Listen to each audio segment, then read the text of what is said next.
오늘 우리가 나누는 말씀이 이제 이사야 33장인데, 이거는 이제 32장에서 의의 왕이 왔을 때에 그 연결되는 내용이죠. 그래서 의의 왕이 오시면 정의와 공의와 정의로 이렇게 통치하실 것인데, 누구에게는 심판이고 누구에게는 회복을 하실 것이다라는 것이 큰 주제가 이제 32장이었어요. 그러면 33장에서도 이제 그러면 누구에게는 심판이고 누구에게는 회복인가를 또 구체적으로 이제 설명하는 게 33장입니다. 그래서 33장의 내용을 이해하려면 우리 모든 존재가 어떤 도구로서 그치는 어떤 그런 존재일 것인가, 아니면 하나님의 어떤 목적이 임한 존재로서의 어떤 그런 가치 있는 그런 존재로서의 어떤 목적을 가질 것인가 하는 것이 이제 부분인데요. 그래서 우선은 이제 오늘 우리 33장 1절에 보면, 너는 학대를 당하지 아니하고 학대하며 속이고도 속임을 당하지 아니하는 자여, 이렇게 말하는데, 이게 이제 그 당시로 보면 이제 아수르죠. 아수르는 남을 이렇게 학대하고 이렇게 침략해서 그들을 노략물로 삼고 이렇게 하는 일들만 했지, 스스로는 침략을 당해본 적이 없죠. 그 당시에. 이제 그런 내용이에요. 그러면 이제, 의의 왕이 오면 심판할 대상이 누구냐? 하나님의 어떤 대적자로서 그 당시로 보면 아수르가 되겠죠. 그럼 이제 그 아수르라는 것이 우리가 이 시대에 영적으로는 어디에 해당될까 하는 것은 각자 이제 한번 생각을 해보면 될 것이겠습니다. 그래서 우리가, 이렇게, 지금까지는 자기 어떤 세력을 가지고 있는 아수르로 보면 남에게는 이렇게 압제와 이런 것들을 계속 행했던 거예요. 그런데 그것이 이제 그칠 때가 온다라는 거죠. 그칠 때가. 그래서 우리 이제 오늘날도 우리 신앙 가운데에서도 이렇게 보면 계속 속이는 자가 있고 학대하는 자가 있는데, 스스로가 학대하고 속이는 자인지도 모르면서 그렇게 하는 사람이 있고, 자기가 속으면서도 속는 줄도 모르면서 이렇게 또 이렇게 속임을 당하는 자가 있어요. 그래서 그런 것들을 보면 이제 우리 후서 3장 3절에 보면 악한 자와 속이는 자들은 더 악해져서 스스로 속이기도 하고 속임을 당하기도 한다, 이렇게 말씀을 드려요. 그래서 이제 실질적으로 아수르가 그때로 보면 자기가 그렇게 세력을 단단히 하고 있을 때 자신들이 하나님에 의해서 도구로 거치는 어떤 존재로서의 어떤 그런 매김인지 이런 것도 알지도 못하고, 그 자신이 가지고 있는 그 힘이 자신들의 어떤 모든 호의고 자기의 어떤 자랑이었던 거죠. 그래서 이제 오늘날도 이제 이런 것들이 누가 자신의 어떤 그 행하는 일들이 자랑으로만 여기고, 이것이 하나님에게 잘못하면 내가 하나님에게 어떤 반역하는 일일 것이다라고 하는 것을 생각지도 못할 거예요. 나는 뭐 요즘에 우리나라의 어떤 정치적인 환경을 보면서 성경의 말씀이 왜 이렇게 딱 맞아떨어지지 하는 것이 나는 절감을 해요, 사실. 그 사람들이 지금 이상한 짓을 한 사람들이, 그 사람들이 그냥 이상한 짓이라고 생각하면서 이 짓을 하겠을까? 그 사람들은 철저히 자기들이 잘하는 일이라고 생각하고 이게 나라를 구하는 일이라고 생각하면서 그 짓을 했을 거라고요. 모르겠긴 해요. 뭐 어떤 사사로운 간사한 일이 이렇게 개입되어 있기 때문에 이런 일을 했을 수도 있다라는 생각을 하기는 하는데, 그래서 우리 32장에도 보면 어리숙하고 우둔한 자들은 이 모든 도모하는 일에 간사가 끼어 있다고 그랬어요. 간사함이. 그러니까 지금 이제 우리나라에 벌어지는 일도 그런 어떤 사사로움이 있을 수 있죠. 그런데 이제 이렇게 그 어떤 한 시대 때를 잘 나가는 사람들, 그런 사람들, 그것이 이제 믿는 자들 입장에 보면 어떻게 저 악인들이 더 형통하죠 하면서 그 하나님께 이렇게 항변하듯이 이렇게 고백하는 그 선지서가 있죠. 그게 밖에서가 아니고 이쪽에 나오는데, 하박국 같은 경우 그랬죠. 어떻게 그 당시에 바벨론이라는 이런 제국, 하나님께 대적하는 이 세력이 그렇게 잘 나갑니까? 그런데 하나님을 믿는 우리는 왜 이렇게 그들에 의해서 이렇게 시달림을 당하고 이렇게 합니까? 이런 항변하는 거예요. 그런데 이제 그 시편 73편에 보면 그런 말씀이 있죠. 성전에 들어갈 때 보니까 평소 때 그 잘 나가고 뭔가 했던 사람들이 쭉 미끄러지는 것을 봤다라는 거예요. 그래서 그래서 악인의 어떤 형통함이라는 것은 세상이 그 악인의 편이기 때문에 세상에 있는 동안 잘 되는 게 어찌 보면 당연한 것이고, 우리는 세상과 다른 어떤 반대편에 있기 때문에 세상 살 동안에 그렇게 압제당하고 힘들게 하루하루를 살아가는 것은 어쩌면 당연하다. 그래서 주님도 그렇게 말씀하셨죠. 너희가 세상에 속했다면, 그런데 세상에 너희들은 속하지 않았기 때문에 세상 가운데서 너희들은 핍박받을 것이다. 그렇게 말씀을 하셨어요. 그런데 이제 1절은 그렇게 그 한 시대를 풍미했던 그 아수르가 그렇게 이렇게 모든 게 잘 되는 것만 같지만은 그 끝은 있을 것이다라고 이렇게 말씀을 하셨고, 그렇게 이제 2절은 뭐냐면 그 반대가 있겠죠. 누구는 학대당하고 속임을 당하고 막 이렇게 하는 자들이 있겠죠. 그 자들이 이렇게 하나님께 탄원을 하는 거예요. 그래서 탄원하는 거에 대해서는 여호와여 우리에게 은혜를 베푸소서. 우리가 주를 앙망하오니 주는 아침마다 우리의 팔이 되시며 환난 때 우리를 구원하여 주소서. 이렇게 그러니까 세상에 살면서 뭔가 핍박당하고 억압당하는 그 사람들은 하나님께 이렇게 탄원을 할 때 그런 자들에게는 하나님께서 귀를 기울이시고 이렇게 하신다라는 거죠. 그래서 우리가 이런 뭔가 할 수 없을 때, 어떤 것도 할 수 없을 때 우리는 다 자연스럽게 터져나오는 것이 하나님에 대해서 이렇게 간구와 기도, 도움 이런 것으로 이제 나아가게 되죠. 그러면 이제 그런 자들의 어떤 소리를 듣고 탄원을 듣고 하나님께서 딱 일어나셨을 때는 이제 역전이 전환이 된다라는 거예요. 3장이 그런 거예요. 요라는 소리로 말미암아 민족들이 도망하며 주께서 일어나셨기 때문에 주께서 일어나심으로 말미암아 나라들이 흩어졌다. 그래서 이제 역전이 되어서 이제 하나님의 편에 있는 그 군사들이 한축 때와 같이 메뚜기 때와 같이 그 대적들의 어떤 노량물을 이렇게 탈취하기 위해서 일어난다라는 거예요. 그래서 이것이 이제 압제당할 때 하나님의 어떤 속한 자들을 이렇게 심판하고 그들을 징계할 때는 대적들이 메뚜기 떼와 황충 떼처럼 끼어들어서 그 하나님의 속한 자들의 어떤 모든 소유를 이렇게 다 탈취해 가는 것이 우리가 요엘서 같은 데 보면 나오고, 이제 역전이 되어서 하나님이 이제 이 도구로 썼던 대적들을 하나님께서 이제 심판하실 때는 그들을 이제 노량물 삼아서 하나님의 어떤 자녀들이 이렇게 일어난다라는 거예요. 그래서 이제 이런 걸 보면 하나님의 어떤 이 대적자들과의 어떤 전쟁에 있어서 그 전쟁의 어떤 승리는 하나님이 함께 해주셔서 직접적으로 개입하시느냐 아니냐에 따라서 이제 그 전쟁의 어떤 전세는 완전히 바뀌게 되는데, 저는 이제 이 말씀을 보면서 이제 우리 한번 생각해 볼 것이, 그 가나안 땅 들어갔을 때 그 가장 큰 성 여리고 성을 무너뜨릴 때 보면 뭡니까? 첫날부터 여섯째 날 한 바퀴씩 제사장의 앞에서 이렇게 돌고 뒤따라서 이렇게 아무 소리도 없이 들어요. 근데 나는 그거를 보면 우리 여기에 있는 우리 형제 자매님들한테 저 큰 성을 무너뜨리는데 그냥 아무 말 없이 너 성 한 바퀴씩 하루에 돌아 이러면 그 말이 잘 이렇게 수긍되어서 그렇게 할까? 어떻게 저 성이 우리가 돈다고 해서 넘어질 거겠어요라고 하면서 궁시렁궁시렁 하지 않았을까?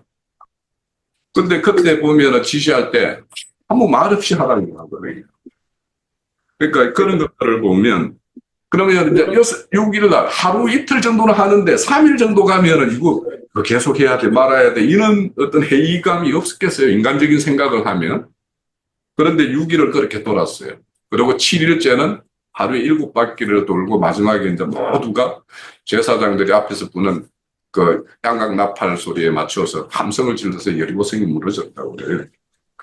이제 그런 것을 보면 이제 우리가 어떤 하나님의 어떤 지시하는 사항이 그게 잘 우리 머리로서는 믿어지지 않는 내용이잖아요. 저 성을 무너뜨리는데 그냥 아무 말 없이 돌기만 해. 이렇게 했을 때 그 믿어지지 않는 사항을 그대로 믿는 것이 믿음이에요. 그러니까 우리가 이성적으로 판단했을 때, 아, 저거는 뭐 그렇겠다라고 하는 거는 그건 믿음이 필요 없어요. 그거는 그냥 내가 수긍이 돼요. 그냥 받아들여져요.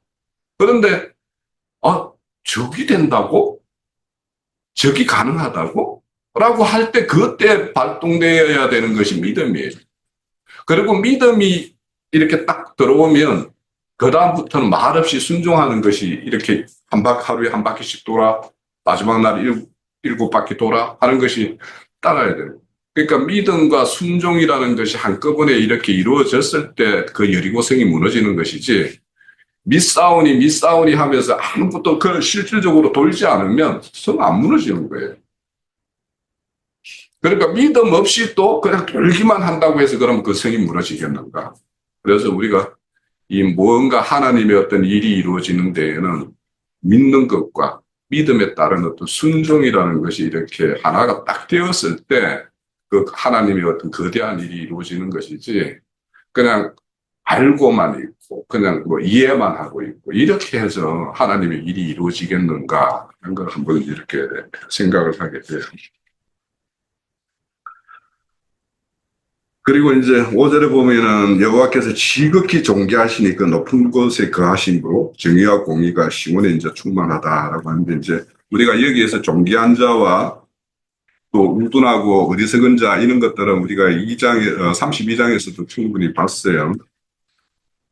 그래서 존귀한 자는 지혜와 총명으로 행할 것이고, 우둔한 자들은 어리석고 우둔한 자들은 사사롭고 간사함으로 이렇게 앞세워서 일을 행한다라고 해요. 그래서 사사로움은 이제 불이고, 그런 어떤 하나님의 어떤 공의에 반드시 대적하게 되어 있어요. 이 사사로운 것은. 그런데 이제 이런 어떤 하나님의 어떤 공의와 정의의 어떤 승리의 어떤 현장을 우리가 직접 체험하는 것이 이제 이 격격히 쌓일 때 사실은 믿음이 이제 더 굳건해지고 이렇게 하는 것인데, 그래서 그런 어떤 하나님의 어떤 공의와 정의의 어떤 승리를 우리 스스로가 그것을 믿고 그에 대한 어떤 소망을 두고 이렇게 행할 때, 우리 32장에 보면 공의는 화평의 열매라고 그랬고 공의의 결과는 영원한 안식과 평안이라고 그랬어요. 그래서 우리가 그런 것들을 생각을 하면 현재 하나님의 어떤 공의가 뭔가 이렇게 훼손당하는 것 같다라는 느낌이 들고, 또 하나님이 공의로 이렇게 행하신다면 어떻게 이런 일이 있을 수 있지라고 이렇게 생각되는 것은 우리에게 하나님께서 하나님에 대한 어떤 무궁한 신뢰가 어느 정도인가 이렇게 시험하는 어떤 것이라고도 볼 수 있어요. 그래서 하나님의 어떤 공의는 절대로 훼손될 수도 없고 훼손되어서도 안 되는 것이기 때문에 그건 때와 시기가 있을 뿐이지 반드시 이렇게 아수르와 같은 하나님의 어떤 도구로서 도용된 어떤 그 세력은 언젠가는 다 무너질 것이다라는 거예요. 그리고 이제 여호와를 경외함이 내 보배다라고 하는데, 참 여호와를 경외한다라는 것이 우리 일상에서 여호와를 이렇게 경외하면서 이렇게 살아간다는 것이 느리면 좋은데, 그런데 우리가 깜빡깜빡하고 그런 걸 다 잊고 살 때가 더 많아요, 사실은. 그래서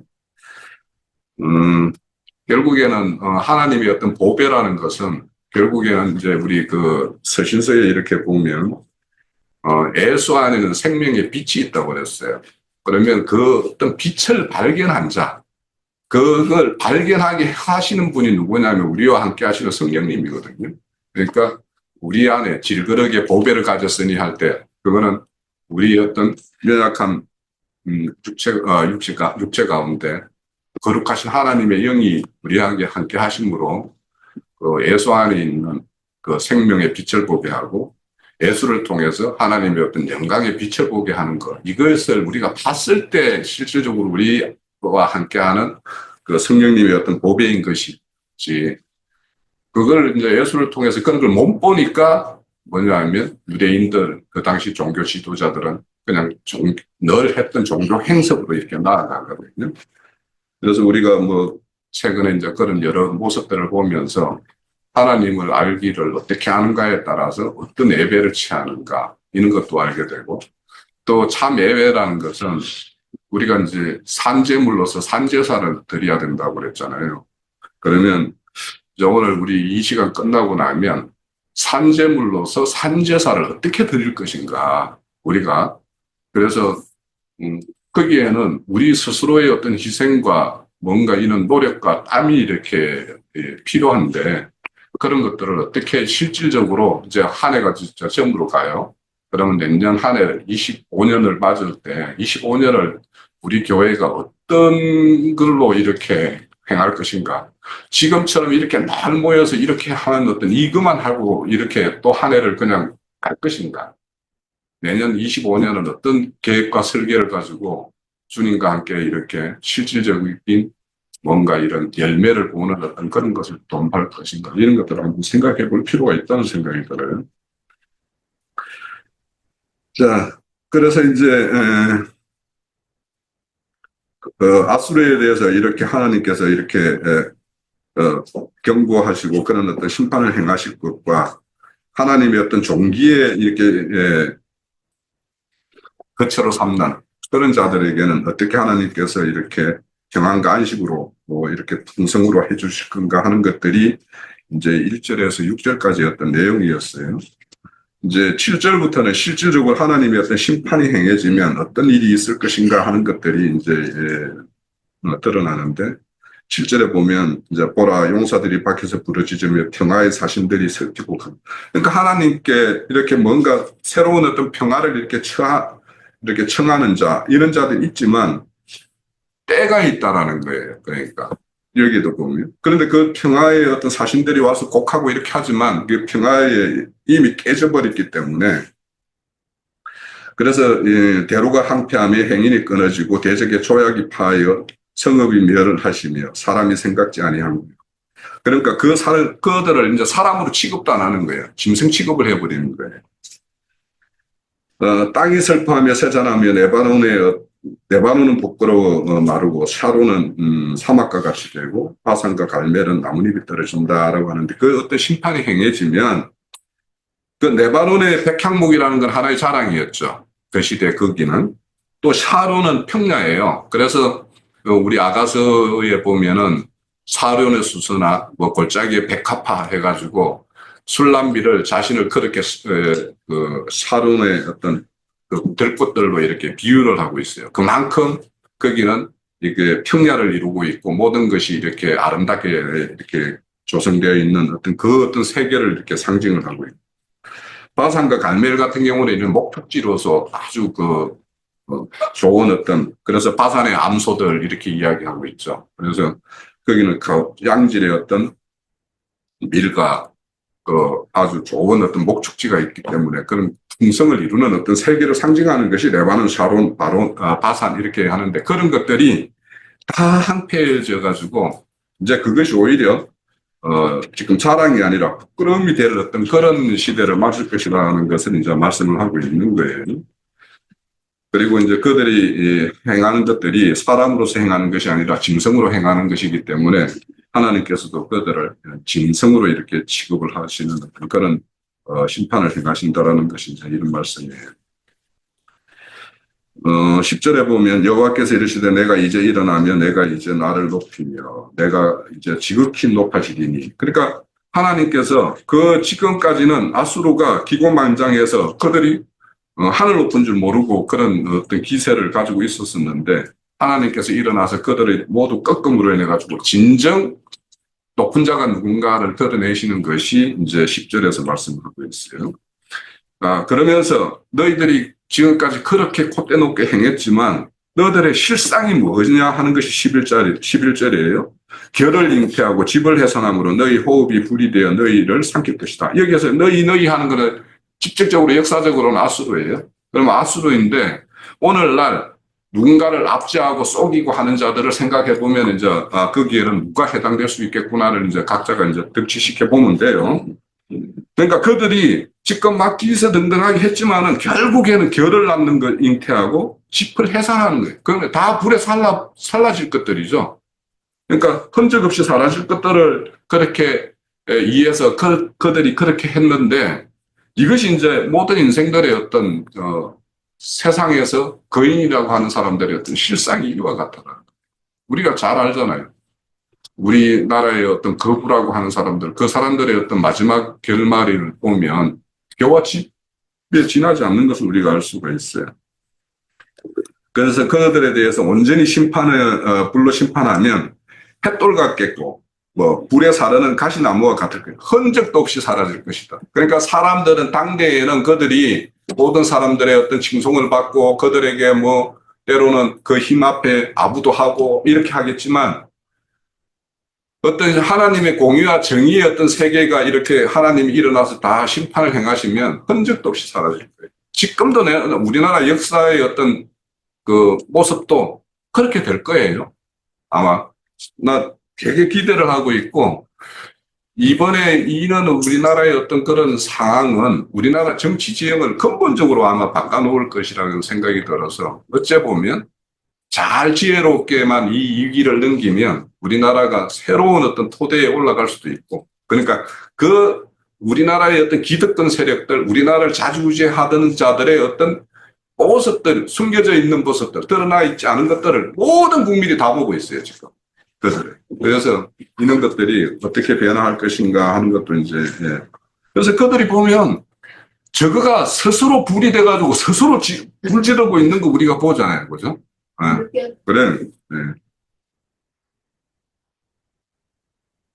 자, 너희가 먼데 있는 자들아, 내가 행하는 것을 들어라. 그러니까, 먼데 있는 자들아, 그러니까 주님도 오셔가지고 내 말을 듣지 않는 자들, 그 유대인과 그 바리새인들에게 뭐라고 그랬냐면 니들이 내 말을 안 들으면 내가 행한 일을 보고 믿으라고 이야기했어요. 그래서 이렇게 하나님이 어떤 불의한 앗수로 이런 것들을 심판함으로 인해서 하나님께서 행하신 것들을 보고 하나님이 어떤 하나님인가, 어떤 공의와 정의를 이렇게 흘러보내시는 그는 하나님인가 하는 것을 이제 보고 배우라는 거죠. 가까이 있는 자들은 나의 권능을 알라. 이렇게 말해요. 그러니까 너희들이 하나님을 안다라고 하는 자들은 그러면 하나님께서 행하시는 이런 근위와 능력을 이렇게 보고 배우라는 거죠.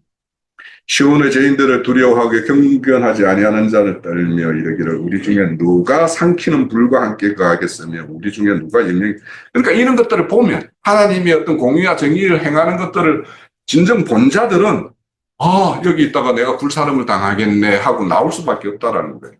그죠? 그러니까 거기가 불사람을 당할 것인지를 모르니까 거기에 붙어 있지. 이게 여기 있다가는 불사람 외에는 다른 것이 없네라는 거 아는 사람들은 거기 있으라고 해도 있을 수가 없는 거죠. 그래서 하나님의 어떤 행하신 일들을 우리가 이제 소송의, 그러니까 이걸 알지 못해서 쏟고 있고 학대를 당하고 있는 사람들에게는 그들의 어떤 실상을 우리는 알리는 일을 이제 해야 되는 거죠. 자, 15절에 보면은 이제 어떤 자들이 그런 어떤 존귀한 자리, 높은 자리에 이렇게 함께 하느냐 하는 것들을 이제 쭉 말씀하시는데, 공의롭게 행하는 자, 정직하게 행하는 자, 토색한 재물을 가증히 여기는 자, 손을 흔들어서 뇌물을 이렇게 거절하는 자, 길을 막아 피 흘리는 깨를 듣지 아니하는 자. 그러니까 뭔가 누군가를 이렇게 살해하는 일, 그러니까 이건 영적인 살해가 되겠죠. 영적인 살해하는 일에 길을 막고 그들에게 동조하지 않는 자들, 눈을 감아 악을 보지 않은 자들, 우리 뭐 악은 모양만까지도 이렇게 하지 말으라고 이런 말씀도 있잖아요. 그런 것처럼 그런 거와 거리를 두고 참 하나님이 거하시는 세계가 어떤 것인가. 그래서 이제 예수님 오실 당시로 보면 예루살렘 성전 안이 있고 감난산 거기에 있는 그 베다니 마을이 있었어요. 그럼 하나님이 예수님이 와서 거처를 삼는 것은 베다니 마을이었잖아요. 그런 것처럼 그러면 어디가 존귀한 자들이 거하는 처소인가 이런 것들을 명확히 알아야 되는데 일반의 어떤 눈, 그러니까 앞에서 32장에 보면 의의 왕이 와서 막힌 눈을 덮인 눈을 이렇게 열고 막힌 길을 열어준 자들만이 이것을 명확하게 볼 수 있는 거예요. 그러니까 그렇지 않으면 뭐 세상에 우리 이 앞에 앞에 있는 큰 교회 그 큰 예배당 크기가 하나님이 거하는 처소로 알고 그들이 우리 여기 와서 보면은 에게게 뭐 이럴 거 아닙니까? 그죠? 그런데 이제 우리는 그 어려운 왕이 오셔서 문을 열어줬고 닫힌 길을 열어줬기 때문에 어디가 하나님의 어떤 온전한 처소인지를 우리는 명확히 구분하기 때문에 우리는 여기가 하나님께서 함께 하신다 하고 이렇게 우리는 이 자리를 지키고 있는 거죠.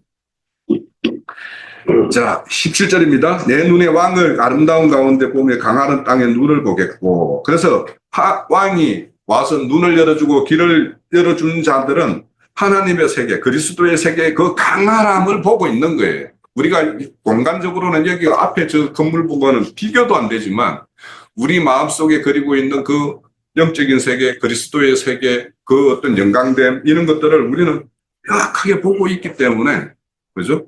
그래서 그들이 보는 것과 우리가 보는 것은 뭐 이거는 비교할 바가 안 되는 거죠. 그래서 그런 어떤 강한 땅을 눈으로 본 사람들은 이제 뭐냐면 과거에 내가 두려워했던 거, 내가 염려했던 거. 또 여기 계산하던 자들은 뭐냐면 뭐 세금을 매기거나 뭘 하기 위해서 막 이렇게 했던 자들, 공세를 계량하는 공적으로 이렇게 세금을 이렇게 징수하는 자들. 그러면은 그런 사람들 또 이 망대를 개수하던 자, 이 뭔가 모든 사람들이 어떻게 움직이고 뭘 하는가 이렇게 동태를 살피는 자들. 그러니까 오늘날을 보면은 뭐 정보사들 뭐 이런 사람들이겠죠. 그런 사람들을 우리가 두려워서 움츠렸었어요. 지금도 어째 보면 움츠리고 있어요. 그런 사람들이 이렇게 득세를 할 때는. 그렇지만 그리스도의 그 강활한 세계를 본 사람들은 이것이 아무것도 아니었구나. 이것들은 아무것도 아니었구나를 알게 된다는 거예요. 그래서 내가 강포한 백성을 보지 아니하리니 내 백성은 방언이 어려워서 듣지 못하고 말이 이상하여 내게 깨닫지 못하는 자라다. 그래서 강포한 자들, 그러니까 여기로 보면 아수르 같은 거기에 속한 자들, 그런 자들은 참 하나님의 어떤 말씀의 어떤 방언, 하나님의 말들을 알아듣지도 못하고 그걸 통해서 이상을 가질 수도 없고 깨달음도 없다라는 거예요. 그러니까 왕의 눈에 의해서 강한 땅을 본 자들과 그렇지 못한 자들이 이렇게 어떻게 딱 대별을 해서 나누어지는가를 말씀하는 것이 이제 여기에요. 그래서 여기 시온성은 뭐냐?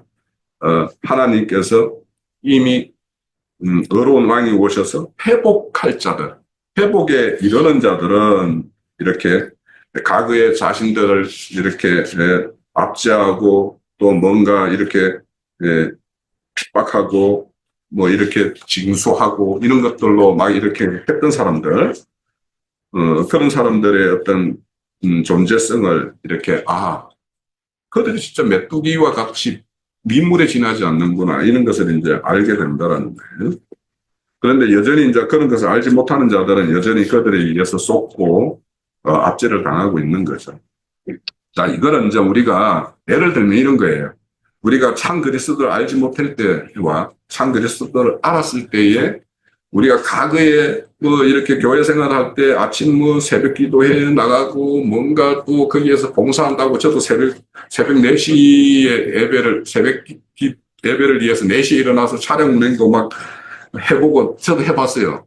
그러니까 그 당시에는 그게 큰 일이었고 내가 하나님한테 큰 일을 이렇게 나를 들여서 하는 걸로 생각을 했는데 지금 생각해 보면 뭐 별반 그런데 그런 게 없었다면 오늘에 이제 이런 것이 없기 때문에 모든 이제 징검다리가 있죠. 그렇게 해보지 않은 사람들이 이 오늘의 어떤 우리의 어떤 변화된 모습까지 이룰 수는 없는 거니까 저는 그런 가정이라고 생각을 해요.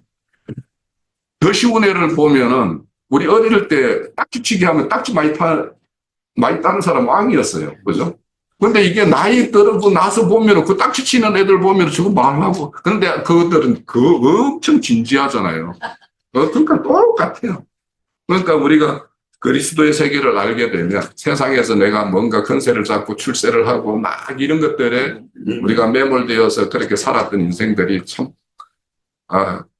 그 당시에는 그렇게 진지하고 뭔가 수단이나 모든 것들을 동원할 수 있으면 동원했을 그런 일이었는데 지금 생각해보면 아무것도 아닌데, 그죠? 그래서 항상 사람은 뭔가를 당해봐야지 알아요. 네. 20절에 우리의 절기의 시온성을 보라. 그러니까 모든 절기는 예수님을 상징하는 거예요. 그러니까 예수님이 오실 일과 예수님이 오셔서 하실 일과 그로 인해서 되어질 일과 이런 것들을 다 표현하는 것이 절기예요. 그러니까 절기를 만큼 나를 이렇게 기념하는 것은 그게 이제 초등학문이라고 이제 뭐 우리 갈라디아서는 어디 있죠. 그런 것처럼. 근데 우리는 이 절기가 예수에 의해서 이루어졌고 예수에 의해서 우리 가운데 이루어지고 그것들이 모여서 교회라는 걸 통해서 이렇게 더 확대 이렇게 번성하고 있는 것을 우리는 보기 때문에 우리는 우리의 절기를 지키고 있는 거예요. 그래서 그 절기 시온성을 보라 내 눈이 안정된 처소인 예루살렘을 보리니 그런데 우리는 이제 이 예루살렘은 새 예루살렘이죠. 하늘의 시온산에 있는 새 예루살렘이 그것을 보기 때문에 이것을 옮겨지거나 뭐 말뚝이 뽑히거나 뭐 줄이 끊어지거나 할 리가 없는 거죠. 우리가 그런 어떤 하늘의 어떤 시온산에 거하고 있기 때문에 뭐 이런 어떤 우리가 뭐 이렇게 겉으로 보이는 이 예배 처소가 없다고 해서 우리 예배를 못 드리는 것도 아니고 그러니까 눈에 보이는 이런 것과는 아무 상관없이 우리는 예배할 수 있고 하는 어떤 우리는 그런 절기를 이렇게 가지고 있죠. 그래서 이런 것들은 이제 뭐 하나도 끊어지지 않는다라는 것은 우리 뭐 예를 들자면 로마서에 보면은 뭐 환난과 공고와 박해 이런 것이 우리를 끊어낼 수 있냐 사랑에서 끊을 수 있겠냐 이런 말씀도 있고 또 더 이제 온전한 새 예루살렘 성은 이제 계시록 21장에 보면 사람들과 한 장막이 함께 거하시는 그런 모습들을 표현하고 있죠. 그런 것들이 이제 우리는 그런 이상의 어떤 그런 예루살렘 성에 거기에 거하고 있고 뭐 그런 자들입니다. 그런 자들에게는 여기에 큰 여러 강과 호수가 있어 노젓는 배나 큰 배. 그러니까 이 큰 배 이런 것들은 세력이죠. 세력. 지금 아수르와 같은 세력. 이런 것들이 접근을 할 수도 없는 그러니까 우리가 이런 그리스도의 강활한 땅을 보고 그 온전한 성에 이렇게 거한다라면 뭐 대적이 와가지고 뭘 어떻게 뭐 군사가 아무리 온다 하더라도 뭐 우리가 육신의 죽음밖에 더 하겠어라고 뭐 이런 어떤 담대함을 가질 수가 있죠. 그러니까 저는 이런 말씀 보면서 이제 뱀을 만져도 뱀을 잡아치고 올릴 수도 있어야 되고 뱀의 독을 마셔도 해함을 받지 않는 그런 어떤 신앙 이런 것들을 이제 상징하는 것이 우리의 어떤 신앙 실상이 이제 이와 같아야 된다는 것.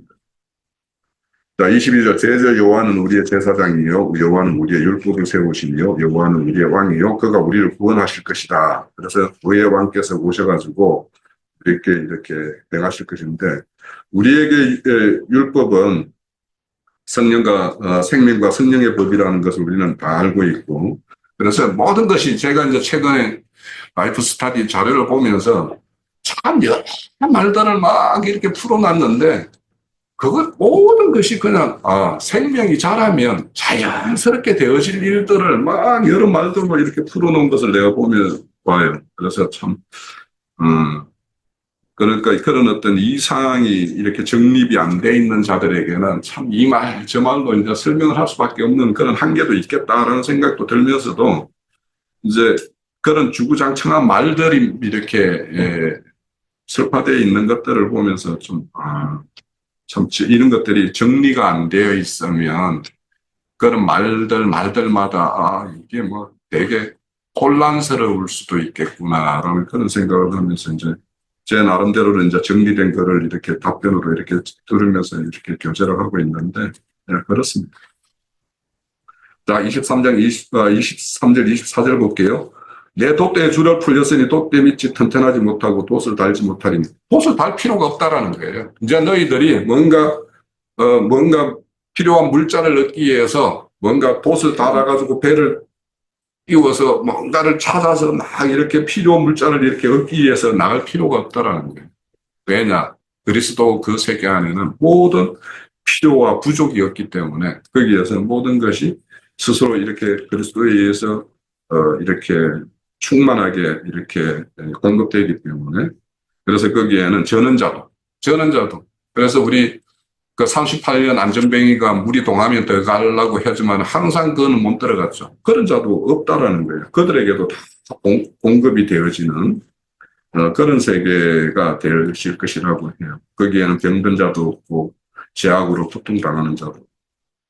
그래서 모든 자가 그 새 예루살렘 성읍에 참여하는 자는 모든 병고를 치유받고 건강한 자가 되어야지 그 신부성에 들어가서 신랑된 것에서도 어린 양과 이렇게 본인 자체에 참여할 수 있기 때문에 거기에는 이런 뭔가가 결핍되거나 또 이렇게 병들거나 이런 자들이 참여할 수 있는 세계가 아니기 때문에 그래서 우리가 신앙 과정에서 우리는 더 온전함을 이렇게 축복하고 더 이렇게 온전한 치유가 각자는 각 치유가 되어야 되고 또 우리 이웃하는 형제들에게는 필요를 공급해서 또 온전함을 이루게 하는 것이 우리가 교회를 이루고 단체를 이루는 목적이에요. 그러니까 이 단체를 이룬다라는 것은 내 이웃한 형제 자매로부터 내가 뭔가 도움을 받고 내가 또 도움을 주고 그럴 것이 없다라면 이렇게 모여 있을 이유가 없어요. 그러니까 그것이 필요하기 때문에 우리는 이렇게 교회를 이루고 있고 온전함을 이루고 있고 풍성함을 이렇게 함께 누리고 있고 자, 33장의 말씀은 의의 왕이 오셔서 어떤 자에게는 심판을, 어떤 자에게는 온전한 이런 새 예루살렘에 이르는 이런 구원을 이렇게 하실 것을 이렇게 말씀하는 것이 33장입니다. 예, 저는 그렇게 정리를 합니다.